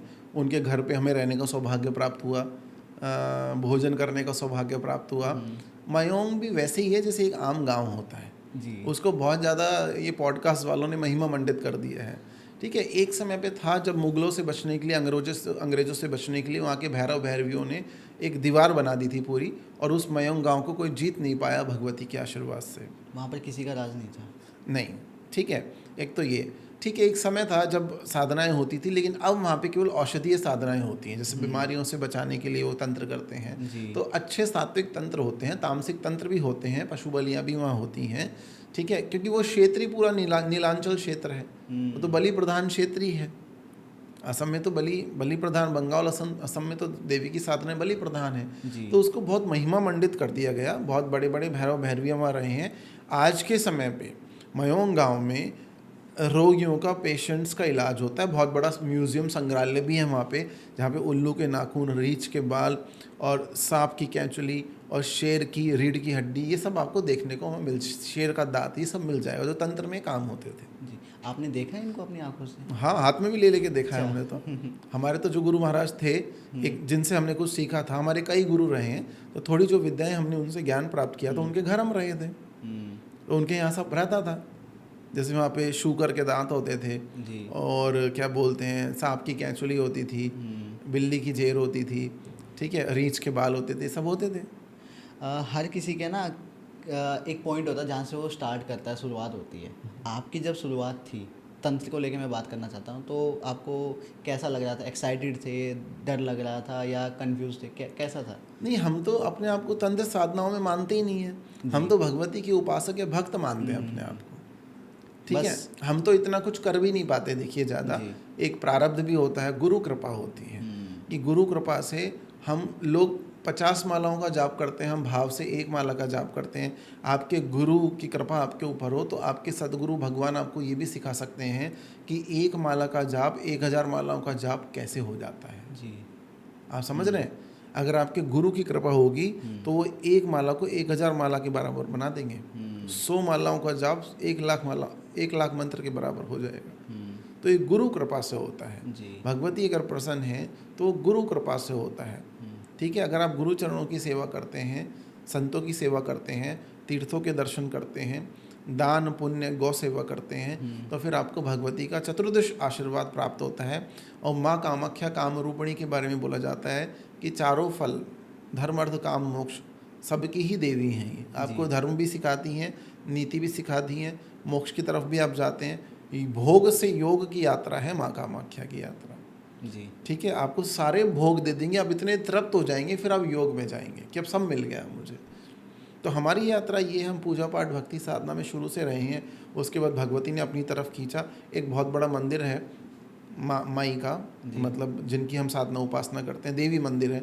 वहाँ हम गए, गर्मियों में लाइन में लगे हुए थे, तो वहाँ पे इतनी गर्मी थी, मई जून के महीने में हम वापस लौट के आ गए। हमने दर्शन ही नहीं किए। फिर हमने माई को बोला, बहुत बड़ा मंदिर है वो जी। हमने माई को बोला कि जब अब राजसत्ता की देवी हो, ठीक है, आप कामाक्षी हो, ठीक है, जब आप राजा की तरह बुलाओगे तभी मैं यहाँ पे आऊँगा। तो अगली बार उन्होंने राजा की तरह ही बुलाया, कोई कष्ट नहीं हुआ, बहुत अच्छे दर्शन हुए। फिर माई ने अपनी सेवा में लगा लिया। जी। आचार्य जी, 2024 को माना गया था कि शनि प्रधान वर्ष रहने वाला है, और 2025 के बारे में लोग कह रहे हैं कि ये मंगल प्रधान रहने वाला है। इसका क्या मतलब? नहीं, 2024 आप देखिए, जब उस अंक को जोड़ते हैं आप पूरा, तो 8 नंबर आता है जो शनि का है। जी। 2025 9 नंबर आएगा, जोड़ेंगे, मंगल का अंक हो गया। तो मांगलिक जो लोग हैं उनको फायदा देगा ये वर्ष। मांगलिक लोगों के लिए तो बल्ले बल्ले होने वाली है। जी। ठीक है, दूसरा आप देखिए, मंगल अर्थात हनुमान जी महाराज और मंगल चंडी, मंगल की देवी है माँ बगलामुखी। तो जो माँ बगलामुखी के साधक हैं, जो बगलामुखी की सेवा उपासना पूजा करते हैं, 2025 उनके लिए रहने वाला है। और जो हनुमान जी महाराज के साधक हैं, जो हनुमान जी की सेवा पूजा उपासना करते हैं, सुंदरकांड का नित्य पाठ करते हैं, पंचमुखी हनुमान की सेवा करते हैं, तो उनके लिए अच्छा रहने वाला है। तो अगर आप चाहते हैं 2025 में आपका अमंगल ना हो, मंगल ही मंगल हो, आपका धन बढ़े, ऐश्वर्य बढ़े, व्यापार बढ़े, आपकी शादी हो जाए, संतति हो जाए, नौकरी मिले आपको, और आपको अष्ट सिद्धि नवनिधि मिले, तो आप इन 2 देवताओं की शरण में जरूर रहें। औरों की भी सेवा साधना करें, लेकिन ये जो 2 देवता मैंने बताए हैं, हनुमान जी महाराज मंगल की कृपा के लिए, और माँ भगवती बगलामुखी, इनको मंगल प्रधान देवी बोला गया है। ये युद्ध की देवी हैं जी। ये कलयुग की अधिष्ठात्री हैं माँ बगलामुखी। माँ भगवती बगलामुखी कलयुग की अधिष्ठात्री है, क्योंकि कलयुग में सब कुछ जीवा से होता है। भोजन, व्यापार और युद्ध भी जीवा से होता है। और इसी तरह से 2025 में आप माँ भगवती बगलामुखी की शरण में और हनुमान जी महाराज की शरण में रहेंगे तो आपका कोई बाल बाका नहीं कर पाएगा। तो कलयुग की अधिष्ठात्री देवी हैं माँ बगलामुखी। 2025 मंगल का रहने वाला है। ये युद्ध की देवी हैं। दुर्गा को जब देवासुर संग्राम में आवश्यकता होती है तो माँ छिन्नमस्तिका और माँ बगलामुखी को बुलाया जाता है। शत्रु संहारक देवी हैं। तो इसलिए गुरु सानिध्य में आप माँ भगवती की साधना उपासना करेंगे तो मंगल चंडी बोला गया। मंगल है देवताओं का सेनापति और वो आदेश प्राप्त करता है माँ बगलामुखी से। तो आप 2025 में सर्वशक्तिमान बनना चाहते हैं, आप चाहते हैं कि आपका धन बढ़े, आप तेजवान बने, आपका करियर अच्छा चले, आपका आकर्षण रहे, तो आप हनुमान जी महाराज और माँ भगवती बगलामुखी की शरण में रहें। जी 2025 काफ़ी अच्छा रहने वाला है, लेकिन मैं फिर भी जानना चाहूँगा कि क्या कुछ ऐसी चीज़ें जिनका हमें ध्यान रखना चाहिए या उन चीज़ों से बच कर रहना चाहिए? देखिए, आप जीवन को स्वतंत्र और अच्छे तरीके से जिए। जी। हाँ, बच के रहने का तो ये है कि सबसे पहले तो हमें किसी की निंदा से बचना पड़ेगा। जैसे आजकल ये बहुत हो रहा है, आपने देखा होगा कि हम सामने वाले की भक्ति को जानते नहीं हैं, उसकी साधना पद्धति, पूजा पद्धति को नहीं जानते, हम उसका उपहास उड़ा देते हैं। तो उसका देवता भी तो देख रहा है ना ये। तो कोई किसी की भी सेवा कर रहा हो, किसी की उपासना साधना कर रहा हो, अगर वो शास्त्र संगत है, नियम कायदे कानून में की जा रही है, तो उसकी सेवा भक्ति साधना उपासना का हम उपहास ना करें, क्योंकि उसका देवता भी वो देखता है। और जब देवता देखता है और जब देवता दंड देने पे आता है तो ब्रह्मांड में कोई बचा नहीं सकता आपको। दूसरी बात, जो व्यक्ति शक्तियों की साधना करता है, चाहे हनुमान जी महाराज की करता हो, माँ कालिका की करता हो, भगवान शंकर की करता हो, माँ बगलामुखी की करता हो, किसी की भी, भैरव की भी करता हो, जो व्यक्ति इन शक्तियों की साधना करता है, कृपया उससे दूरी बना के रखें आप। या तो आप उसके मित्र हैं, शत्रु ना बने उसके, क्योंकि आप जब जब उसका अहित करने जाएंगे तब तब उसका देवता उसको प्रोटेक्ट करेगा। और एक टाइम ऐसा आएगा जब उसको बार बार आप अहित करने जा रहे हो, वो देवता आपको ऐसा दंड देगा, अपने उसके भक्त को परेशान करने के लिए ऐसा दंड देगा, लोक परलोक, इस जन्म में और अगले जन्म में, और समस्त 84 लाख योनियों में आपको भोगना पड़ेगा। तो कभी भी आप किसी देवी देवता के साधक को, उपासक को, भगवती के साधक को, हनुमान जी महाराज के साधक को, शंकर जी के साधक को, भैरव के साधक को कभी परेशान ना करें। जी आचार्य जी, पूरे पॉडकास्ट में जो एनर्जी आपने बरकरार रखी, हमारी ऑडियंस को, हमारे व्यूअर्स को नो डाउट काफ़ी कुछ समझ में आया होगा, काफ़ी कुछ पता लगा है कि किन चीज़ों का हमें ध्यान रखना चाहिए। इस पॉडकास्ट का जो उद्देश्य है वो ये है कि हम लोगों को बता सकें कि तंत्र अच्छा भी है, तंत्र अच्छा है, लेकिन किन किन चीज़ों से हमें दूर रहना है, हमें सावधान रहना है। नहीं, तंत्र तो अच्छा ही है, तांत्रिक अच्छे या बुरे हो सकते हैं। और मैंने दोबारा बोला, हम लोग सात्विक उपासनाएं साधनाएं करते हैं, जो हमारे एक्सपीरियंस हैं हमने आपको बताएं, जो हमने सुने हैं, आचार्यों से सुने, हमारे अघोरी गुरुओं से सुने, हमारे सात्विक गुरुओं से सुने, उन्होंने उनके गुरुओं से सुने, जो हमने बताए। हम सात्विक साधनाएं प्रमोट करते हैं। तंत्र हमेशा अच्छा ही है, तांत्रिक अच्छा या बुरा हो सकता है। जी, तो आचार्य जी, आज के इस पॉडकास्ट में इतना ही। मैं चाहूँगा कि जो भी लोग हमें देख रहे हैं, इस पॉडकास्ट को जितना हो सके शेयर करें अपने दोस्तों के साथ, अपनी फैमिली के साथ, अपने लव्ड वंस के साथ में, और उनकी जो भी क्वेरीज़ हैं या फीडबैक है हमारे साथ कमेंट सेक्शन में शेयर कर सकते हैं। हमेशा की तरह काफ़ी मज़ा आया आपसे बात करके, काफ़ी कुछ सीखने को मिला अगर मैं कहूँ तो। और हमारे व्यूवर्स को आप हमेशा ही पसंद आते हैं, आपकी बातें, जो नॉलेज आप शेयर करते हो हमेशा लोगों के काम आते हैं। आचार्य जी, मैं चाहूँगा कि हम ऐसे मिलते रहें, पॉडकास्ट हम करते रहें। मैं चाहूँगा कि हमें लोग बताएं कमेंट सेक्शन में कि वो किस बारे में सुनना चाहते हैं आपसे, किस बारे में जानना चाहते हैं। आज के लिए इतना ही। जय माई।